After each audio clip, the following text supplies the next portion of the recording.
simply stunning. That's the best way to describe New Zealand's scenery, and that what awaits for you. Every day when you're in New Zealand, you're going to see some amazing contrasting scenery. Basically, the old saying in New Zealand is that around every corner there's something different. Kia ora. That's the traditional New Zealand Maori welcome, and you'll notice the couple in the background there are actually lightly touching their foreheads and their noses. If you care to try that on a Maori in New Zealand, I'm sure that'll make them feel even greater warmth towards you. My name's John Spark, and in this video I'm going to show you how to choose the best New Zealand coach holiday possible, which ultimately I think is everybody's goal. That way you're going to enjoy greater peace of mind knowing that you have an expert to guide you every step of the way. So who's going to benefit from this presentation the most? Let's look at, there's probably two types of people. There's you if you're trying to decide whether New Zealand is a suitable holiday destination, bearing in mind that you've got a lot of choices. Or perhaps you've already decided and you're just not really sure how to maximize it. You're not sure whether you should be doing a car hire, a motorhome, a coach tour, how long to go, what time of year. Well, this is the place for you. Stay tuned because I'm about to reveal some stuff that I know is going to help you. In fact, I used to live in New Zealand for 20 years and then I've been sending people back to New Zealand for the last 30 years. It's one of my favourite places in the whole world, and as you stay tuned, you'll learn why. Our purpose is quite a simple one, really. It's to provide you with the most thoroughly researched information we can lay our hands on. This way you're going to feel really comfortable about making the best informed decision possible about your New Zealand travel. And that, I think, is the ultimate goal. It's feeling comfortable about the decision, not wondering, not being concerned, and just relaxing, because that's what you can do in New Zealand. Let's look at New Zealand as a country. It's really small and people don't appreciate how small it is. You'll notice that red arrow points to Auckland and another one points to Wellington, joined by the red line through the middle of the North Island. It's quite comfortable drive to do that in 9 hours, and I've done it several times, but what you see in that 9 hours is incredibly contrasting, from fields and crops to pastures to forest to lakes to mountains, desert. New Zealand, it's got it all. So stick with me and let me share with you how we can show it to you. There's a couple of things you need to be aware of, and first of all is that in the desert road it can snow in winter and actually be closed. It's even snowed there in the summertime. But believe me, only 2 weeks ago it was closed for about 4 days as the snow piled up very high, and if you're travelling at this time of year or in the winter, it can be quite a time-consuming thing to get around it. Also, one of the things about New Zealand that all drivers will tell you, that the corners are tight, which means that it's very difficult for the driver to enjoy the scenery, as stunning as it may be. He just has to really be focused and concentrating. What's good about New Zealand? I know I could be here for an hour, 2 hours telling you what's good, but I do want to highlight some of the key things that everybody finds. As you can see here, Mount Ruapehu and that view across Lake Taupo, beautiful. The lakes, the mountains, the native forests are all awesome in New Zealand, incredible. Maori culture, perhaps one of the biggest attractions of New Zealand. Once you get into the authentic Maori culture, and I'll speak on that a little later, it's a truly amazing experience. Art and craft in New Zealand, incredibly arty and crafty. In fact, there's old 60s generation hippies right throughout New Zealand which tend to live in that alternative lifestyle, but they're great making stuff with their hands and with clay. There's the Werribee Art Festival that runs out of Nelson, New Zealand in January. It's world famous and a beautiful place to be in January. Then the wineries. Well, New Zealand has a worldwide reputation when it comes to wineries. Their wines are second to none, basically, especially their Sauvignon Blancs from the Marlborough region or Pinot Noirs from down in the central Otago region. The other thing that's very good with New Zealand is that almost every town has its own brewery. My own favourite is the Max Brewery, Max Gold, out of Nelson, New Zealand. If you get a chance, try it. It's a beautiful dark ale. And then think probably one of the greatest comments that all of our clients tell us over the years is that people in New Zealand are just so friendly. They constantly want to help you, aid you, and ensure that you have a great experience in New Zealand. So if you come back and you don't find that, then I'll be surprised. Then the food is exquisite. Funny enough, New Zealanders don't appreciate it as much as us visitors, but there's certainly a different taste to New Zealand food. I put that down to ample rainfall and the volcanic soils that cover the island and are much more richer, nourishing flavours within your food.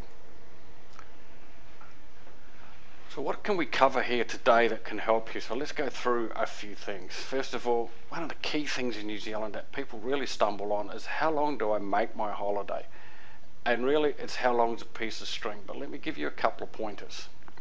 5 weeks if you're a self-drive. If you can get 5 weeks, I can show you how you can see one end in New Zealand to the other and really experience the great majority of its diversity. Now, how long could you take? My sister and her partner have been travelling for 7 years, pretty much full time in New Zealand in their motorhome, and still haven't finished covering it. So I mean, you can take a long time too. There's so much to see and do. Or if you do a coach tour, the most ideal ones are the 2019, 2021 day. You'll see all the key things in New Zealand. But remember, it's a coach tour, so you're seeing it from a different aspect from somebody who's self-driving. But I will cover both of those as we go further into this. Now, this is one. Do I just see the North Island? Do I just see the South Island? Do I see both islands? Which island should I start with? All these questions we'll answer as we move along. How the seasons can influence your holiday. And in New Zealand there are 4 pretty clear seasons, and it's worth noting what they are and what the weather's like. So let me cover that. In the summertime, you've got, which is basically December to March, you'll find most days throughout the island will be somewhere in the region of a nice day in New Zealand in the summer is 25 degrees. A really hot day in New Zealand will be 35 at this time. You will get a lot of prevailing winds in New Zealand through the summer, so you have to expect windy days, and the temperatures can vary as a result of that. The autumn, perhaps one of the most beautiful times in New Zealand, and you can just see the autumn colours in the Arrowtown photo below. The summer of New Zealand just turns into a magnificent gold, but there's usually no snow on the mountains except Mount Cook and a little bit on Mount Ruapehu, but you will find still pretty green and a stunning place with lovely balmy days, around the 20-25 degrees, cool nights, so you'll need a jacket. Wintertime is definitely June to August. Again, I've mentioned before, roads can be snowed in, airports can be snowed in once or twice a year, not all that often, but the days are much shorter. So in fact, I didn't mention that on the summer. New Zealand has from October through till March daylight saving, and evenings can go right out into 10 o'clock or so at night time. It's magnificent evening, usually very calm too. Now back to the winter, as I was saying, winter days are much different. It can be dark at 8 o'clock in the morning and dark by 4:35 at night. So it's a lot shorter days. It's certainly cold, frosts in a lot of places, a lot more rain, and generally it's a full-blown winter. And then the spring, like all springs, you can have springs where it's quite warm and nice days, but also you can get some very cold days and still have snow falling regularly on the mountains. But a time of year when the stunning snow and the contrasting green of the mountains make perhaps the most picturesque time in New Zealand, in my opinion. And that's it. What works in New Zealand? Well, it's interesting. Different things work for different people, but I'd like to sum it up in the following. Having a thorough understanding of what is most important to you for this trip. And that means being prepared to understand how far your budget will go, how much time you've got, and what you're trying to get out of the trip. And I suggest you sit down and spend some real time on it, and sit there and say, if nothing else, when I come back from this trip, I want to be able to sit down with my family and friends around the table and say, this was my highlight of New Zealand, whatever the experience might have been, whether it was cultural, how long you had there, how you optimize your experiences. But it's really, really worth putting some time and thought on it, because that will really dictate what steps and what ways to see New Zealand, which I'm going to cover in very shortly. So what doesn't work? Absolutely this one here, trying to see too much in New Zealand in too short a time. And as I showed you, it's only a short drive really, 9-10 hours from Auckland to Wellington, and it's not much different from from the top of the South Island to 3/4 of the way down to the bottom of the South Island. It's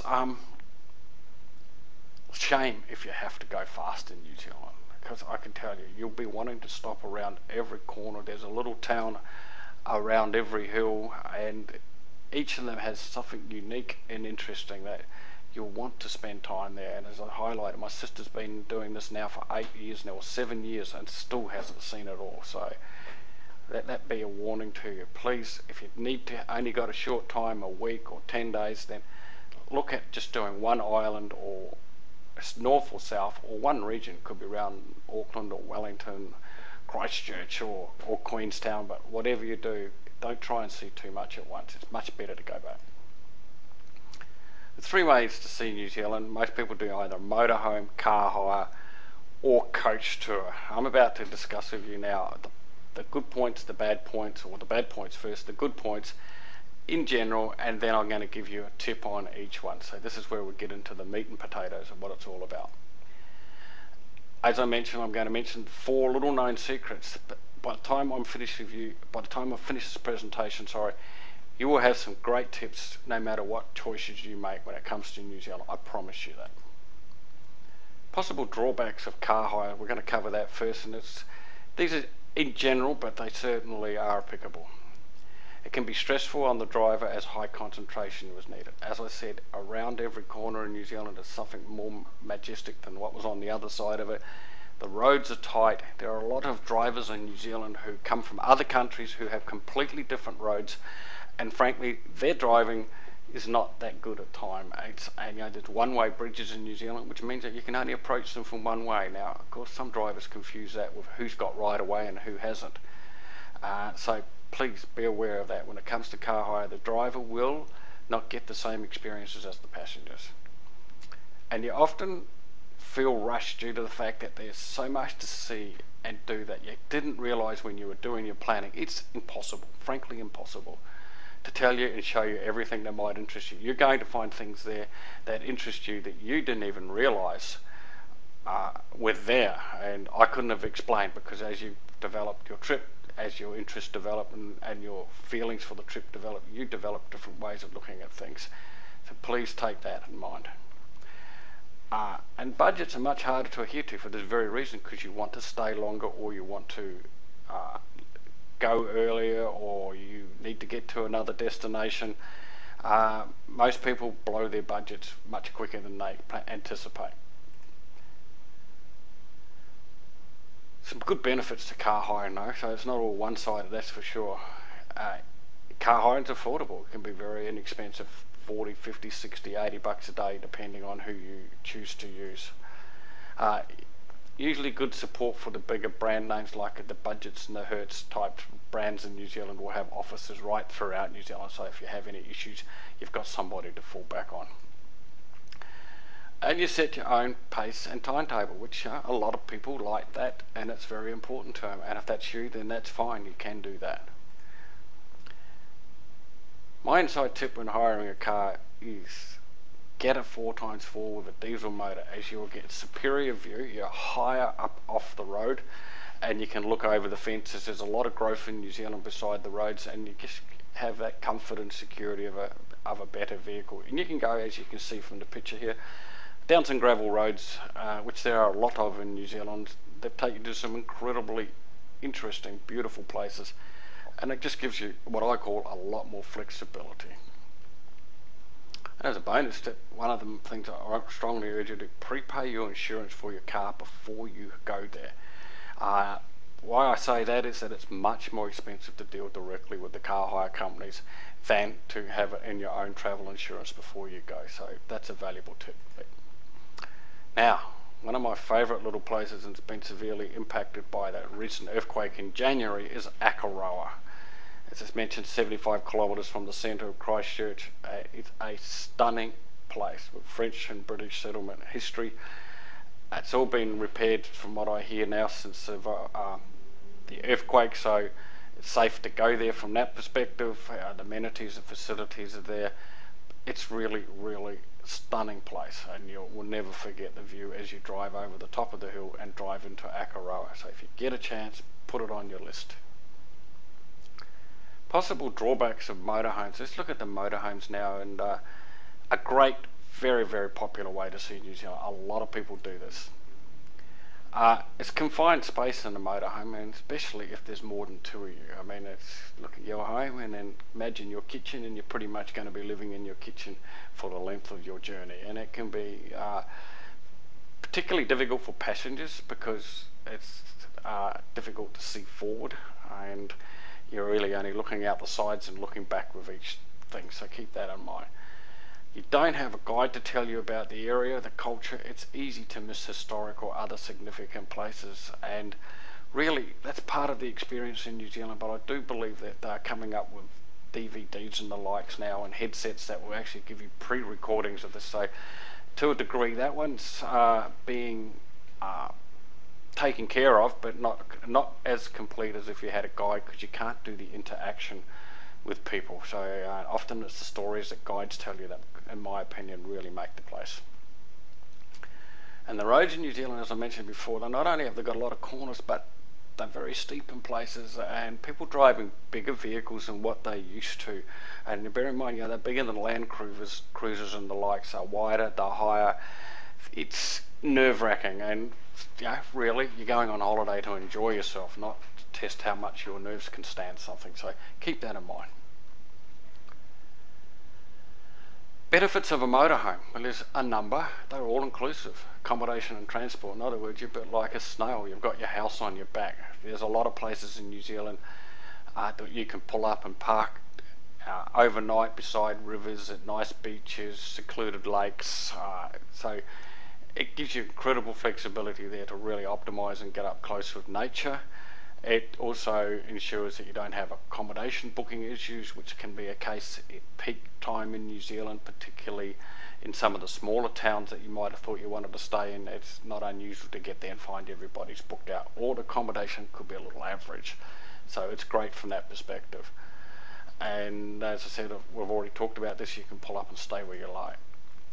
Bear in mind, as I said, so long as it's legal, there are limits on where you can stay and how long. You meet others who are enjoying a similar experience, and that's one of the good things about motorhomes. Is a lot of people will crisscross their paths throughout their journey, so you get to meet them in different towns and get inside tips of places to go and see and experiences to have. And of course, you make great friends as well. You can cook for yourself local produce, and as I mentioned before, New Zealand's local produce is incredibly tasty, and you've got the lovely wines to complement it. You can be parked up with a beautiful scenic view. How many people want to be cooking all the time on their holidays? I'm not sure, but certainly worth a try if this is what you like. And particularly in New Zealand through the summer, lots of roadside stalls where you buy very, very fresh produce. It's excellent. My inside tip for motorhome is large 6-berth are worth the extra money. They just give you a lot more room. Bear in mind, as I said, you're travelling in something maybe the size of your kitchen, and if you haven't got a very big kitchen, if you've got a large kitchen, then you're travelling in something so maybe the size of a bedroom, and you're going to be there possibly for weeks, depending on how long you choose to travel. So keep that in mind. Get the largest 6-berth, and you've just got a lot more room. Bonus tip here, treat yourself to a nice hotel every week. That's one of the things that I tell clients. Plan ahead, plan to be in a certain place, and just give yourself that extra flexibility of having a hotel bed, not having to make it, not having to pack up behind yourself. You will enjoy it. The drawbacks of coach tour, which is probably one of the main ways to see New Zealand for people that are over 45 years of age. It can feel regimented due to set days, although some tours now are developing 3 days, and coach tour is certainly regimented. You will be getting up in the morning and moving on, or you will be every second day, whatever it's about. The idea of that coach tour is to take care of the things that you don't have to plan yourself. It's a very, very good way to ensure that your stress levels are minimised. The best thing about coach touring is that, or worst thing, sorry, is you may meet people who you don't get along with. A lot of people would express that. I said, well, it's quite easy. Just understand that you don't have to sit beside them. You can move to another part of the bus, and because there's probably 40 odd people on the bus, or 45 people, you can associate with other people. It's not too hard to avoid people. Now, I know that sometimes it can be hard to ignore people because maybe they are late all the time, or maybe they are boisterous. A quiet word to your tour guide will often see them have a whisper in their ear, and people can take care of them in that way. So bear in mind, it's a drawback. Sometimes you may feel limited choices at meal times. Because these tours are all inclusive, meals are often structured at set menus, but you can have buffets in some places and spread throughout. I mean, I've never had anyone yet come back and complain about the meals. You may miss out on some things that you want to see, as free time is limited. By that I mean you're just not going to have all that long in each place, and there may be something in that place that you want to get to. If you plan ahead, ask your coach driver, you'll be surprised at how much flexibility they can offer. All of them usually have some flexibility, and what you'll also find is a lot of the coach drivers, particularly at the companies like Grand Pacific Tour, have complete flexibility of taking people where they want to go, and they will ask you each day, is there something on this part of the journey that you want to see that we haven't included? And if it's possible, you will see it, and most of the time it is, which is fantastic. Kind of talking about the benefits, I was covering that in one go, wasn't I? All inclusive, most meals and attractions included in the price. It's excellent for budget people. You can go away here knowing how much you're going to spend outside of the gifts and some of the odds and ends that you'll buy, but you can certainly budget on knowing that it's X dollars before you go. It's all prepaid. You don't have to worry about whether it's good value or otherwise, because it's taken care of. And sometimes ordering a meal can be stressful in its own right. Is this worth it? Should I be paying that? The good companies here will give you excellent food. That is never a complaint, and most of the time people come back and go, wow, I'm 3-4 kilos heavier than when I started. The food was just so good. Tour guides to give you advice and inform you at every aspect of the journey. This is one of the keys, in my opinion. Driving along can be boring if you don't know what you're looking at, even if it's beautiful. If there's a story or something's happened there, be it a rail bridge rushed out in a flood one night, or whatever it might be, or a significant Maori tribal area meeting place, then it's much easier to have a guide, and particularly informative one that can talk back to you and ask you questions. And the good thing about being on a coach is others will ask you questions that you didn't even think of asking, so you learn from that perspective as well. And I know this is an absolute certainty. You will make new lifelong friendships. The amount of people that come back, that come and rebook the year after because they're meeting up with a couple that they met on the previous trip in another part of the world, or they're going to their place, is all too common, which is fantastic. And you don't have to make a big decision, which really, that's what travel's about. It's about relaxing and enjoying the experience. It's not about wondering what's around the next corner, how far to the next fuel station, where we're going to eat tonight. All that stuff just adds to making a more stressful experience out of what's something that should be really, really enjoyable. My inside tip here is for coaches, it's perfect for one-time only visitors and all-inclusive hassle-free travel. Let me explain that. One-time only visitor is somebody who thinks they're only going to a country once. They may go another time, but at this point, if they go once, they want to optimize their time, their budget, and the whole experience, so they can say to themselves, and more importantly probably their friends and family, hey, I went to New Zealand, had a fantastic time, and I feel like I've taken care of all aspects of it that I could within my time and budget. That's what coach tours are for. Bonus tip here. You can 100% tune into your travel experience, because almost everything is taken care of for you. And I can't underemphasize how important this is to tune into your travel experience. The more things you have to worry and think about, the harder that becomes. And when you get to New Zealand, and when you see what you see, and when you experience what you experience, you will realize how significant it is to be able to have this ability to just tune into the moment and what's going on around you and the people that are with you. Now, That's the three main ways to see in New Zealand, but a lot of people also like to get into the bush and nature of New Zealand, and Marianne and Bill are two people who you can see from the testimonial here. Even the Right Honourary Helen Clark, a former Prime Minister of New Zealand, highly recommends these people. And the area that they specialise in is the Heafy Track. It's an easy walk, you don't have to be super fit, and they will take you on guided tours there. And what they don't know about the flora and the fauna of that area, which they've been probably 20-25 years now, is not worth knowing. And I can assure you that that experience can top any holiday. So if that's what you're thinking about, go to the Bush and Beyond website down below and have a look at the stuff. And if you want some other advice, I'm familiar with all that countryside myself. I would be more than happy to speak with you and give you advice on it. No trip to New Zealand without the authentic cultural experience is complete. Now, I suggest the best way to see New Zealand from a cultural perspective is to start your trip in Auckland a day or two earlier than when your tour leaves, so that these guys, Sahelia and Nail, can help you integrate into New Zealand a cultural way of doing things. These guys are award-winning. They're constantly winning awards nationally, internationally, and their commitment and passion to giving you the best experience when you get to New Zealand is second to none. And they can do anything from a half day to 2 or 3 days, and even longer customized tours for you. So again, get on their website, have a look at it, or give me a call personally, and I'm sure we could work something out for you. So in summary, let's just go through a couple of things. New Zealand is almost the perfect holiday destination that appeals to a wide range of travellers, and by almost I mean nothing's perfect. But man, if you can get in that high 90s, which I think you can percent in New Zealand, then you've got everything. You've got excitement if you want it, from water rafting to the authentic steam trains, to just meeting the local people and sharing the experience. Everything is possible in New Zealand. It's often termed a country. It's Europe in miniature, because around every corner there's something different. But the best part about it is there's no borders to cross, there's no different currencies, there's no different languages. It's just one great destination.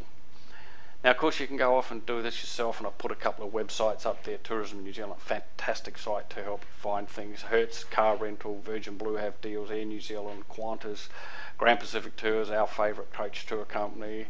They're all there to help you in one way or another, but they will, I've got to warn you, give their perspectives only. And as long as you're prepared for that, then fine, take what you can from them and then plan your trip. Perhaps what I'd like to suggest is, if you're thinking of travelling in the next 3 months, then the best thing you can do is to get a customised itinerary, create it especially for your travel and your exact needs. And here's the people that can do it. Now, on the left is myself. Lucy's in the middle. Now, Lucy works for us only 1 or 2 days a week and concentrates on our accounts and back office. Talia has been with us coming on 4 years now, and we're helping people plan and design holidays. Kelly's our national award-winning, multi-award-winning travel planner. She's been with us for 11 years, and then there's my wife Nella, who's been in this business for 30 years. So flick us an email or call me or get hold of me on Skype, and I'll be more than happy to take care of whatever we can for you. Finally, if you love travel, you'd be crazy not to sign up for our monthly iMag, where we share our inside travel tips, videos, travel stories, exclusive interviews and travel deals and giveaways. You can check that out by going to the yourtravelplanners.com.au/newsletter. And in case you're wondering, what is an iMag is basically an online newsletter where we'll cover those points for you, but it'll be nice, easy, readable format. And all we need to do is to get your email and be in a position where we can mail you these on a regular basis. It's likely to be on a monthly basis, but in between, sometimes when a deal or a special comes up or something important comes up, we will be happy to forward it to you. So once again, thank you for attending this special How to Choose the Best New Zealand Coach Holiday for you. I hope that you now feel much more comfortable and better informed about how to choose the next direction that you need to take when it comes to choosing your New Zealand holiday trip. So I hope to see you soon in our business. Thank you very much.